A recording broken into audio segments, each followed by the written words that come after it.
La collégiale Saint-Lucien de Bury est sensiblement orientée dans un axe est-ouest.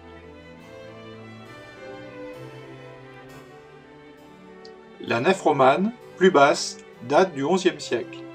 Elle est constituée de 3 travées voûtées d'ogives.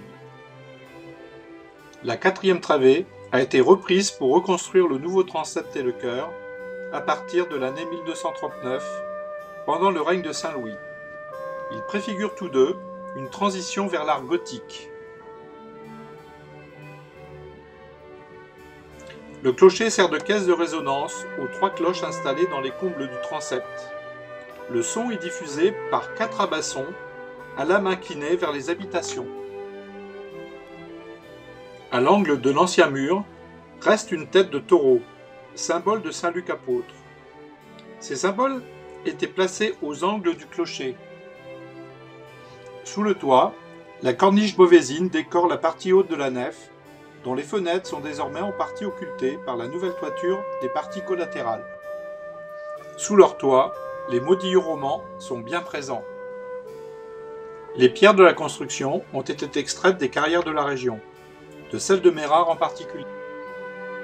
Dans le mur nord, des ouvertures occultées nous rappellent les passages utilisés par les moines de l'ancien monastère voisin.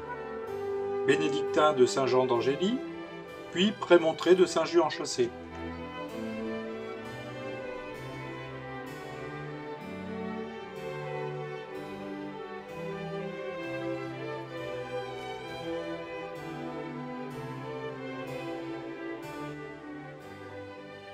Le portail principal, flanqué de la tour Sainte-Barbe, comporte une archivolte en retrait et un tympan constitué d'un arc en pierre.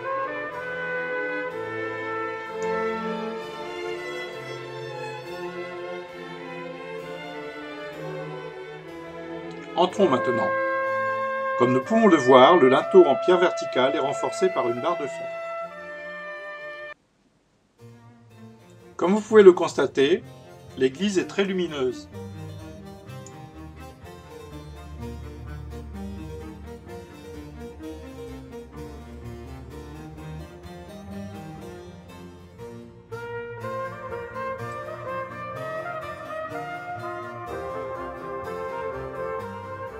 Les parties collatérales sont relativement étroites.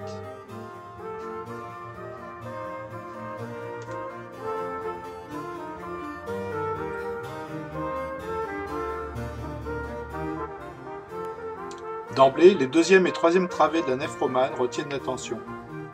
Leurs arcs brisés sont surprenants. Ils sont supportés par des piliers massifs constitués de plusieurs colonnes et colonnettes.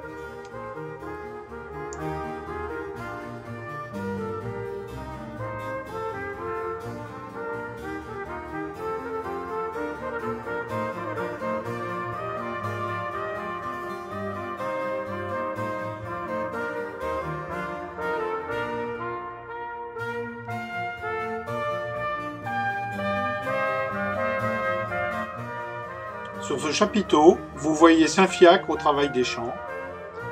Ces chapiteaux sont tous de factures différentes. On y trouve aussi bien des figures comme Saint-Fiacre ou Saint-Lucien lors de son martyre, que des feuillages tressés ou encore des atlantes, images de généreux donateurs.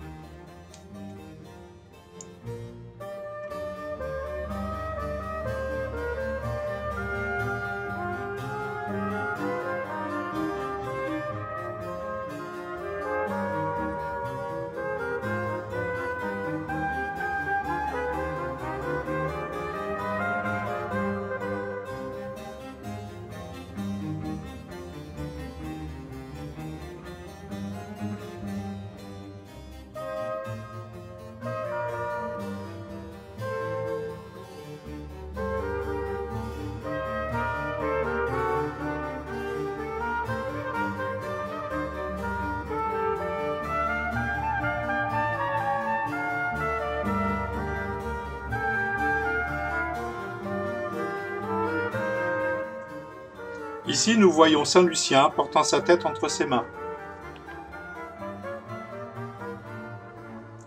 Là, c'est Lampère de Xénéo avec son habit encore coloré. Nous y trouvons aussi son épouse et ses fils.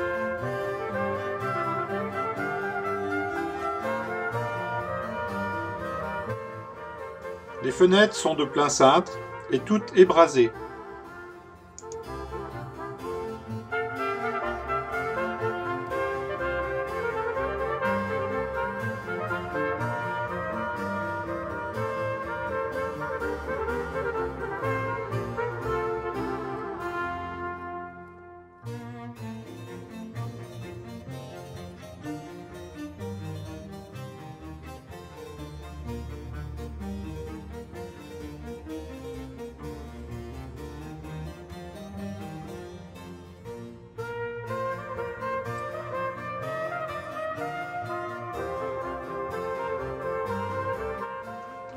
La quatrième travée a servi de transition vers le nouveau transept et le chœur, tous deux beaucoup plus élevés.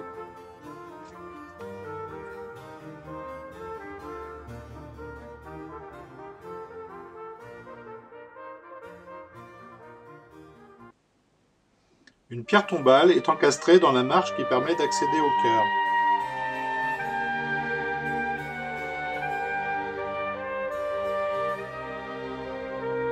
Cette partie de l'église, en particulier un des piliers de la croisée de transept, a été restaurée au XVIe siècle.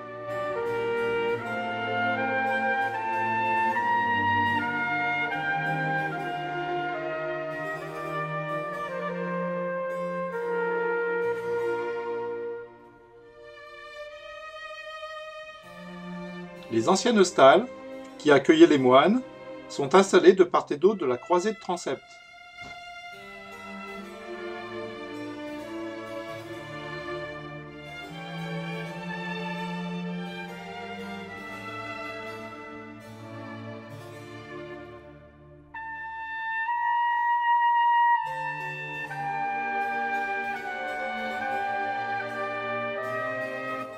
Les trois trous que nous apercevons servaient au passage des cordes qui actionnaient les cloches.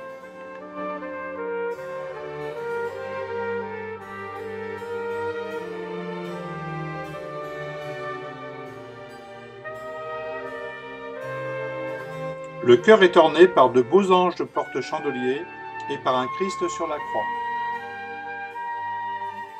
Au fond, le chevet plat est percé de superbes fenêtres et d'une très belle rosace.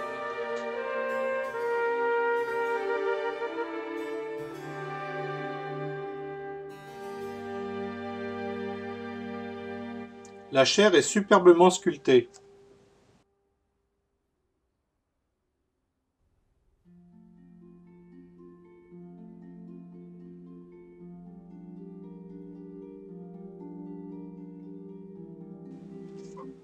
S'y côtoient Saint-Pierre, Jésus, Saint-Lucien, Saint-Fiacre ou encore Saint-Georges terrassant le dragon.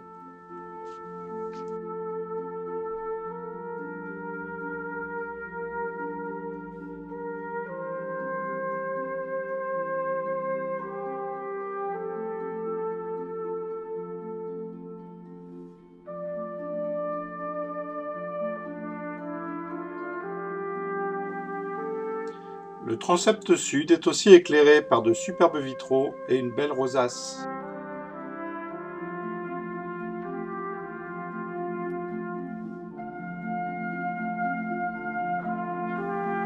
C'est ici que se trouvait le triptyque de la Passion avant le vol du 9 février 1974.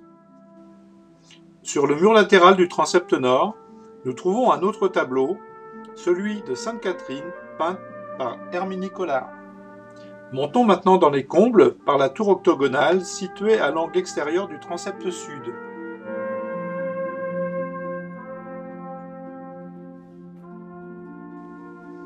Nous y retrouvons les trois cloches qui y sont accrochées, la plus ancienne datant de 1663.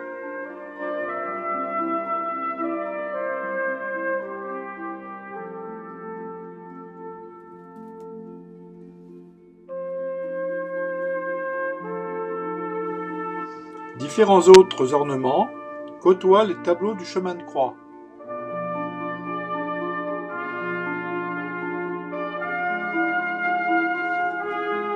Cette vue du fond de la nef nous montre bien la grande différence de hauteur entre la nef et le transept.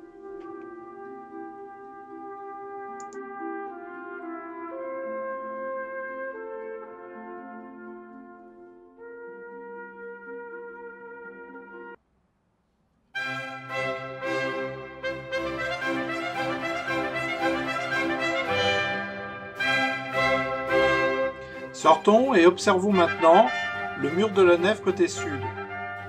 On y trouve un autre portail similaire au portail principal.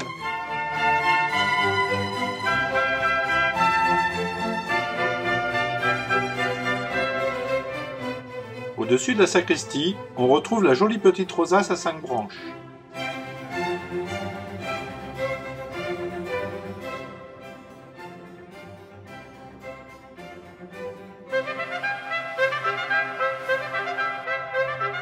Par rapport au petit appareil irrégulier de la construction primitive, l'assemblage des pierres situées au-dessus devient plus régulier. Le pignon du transept est impressionnant.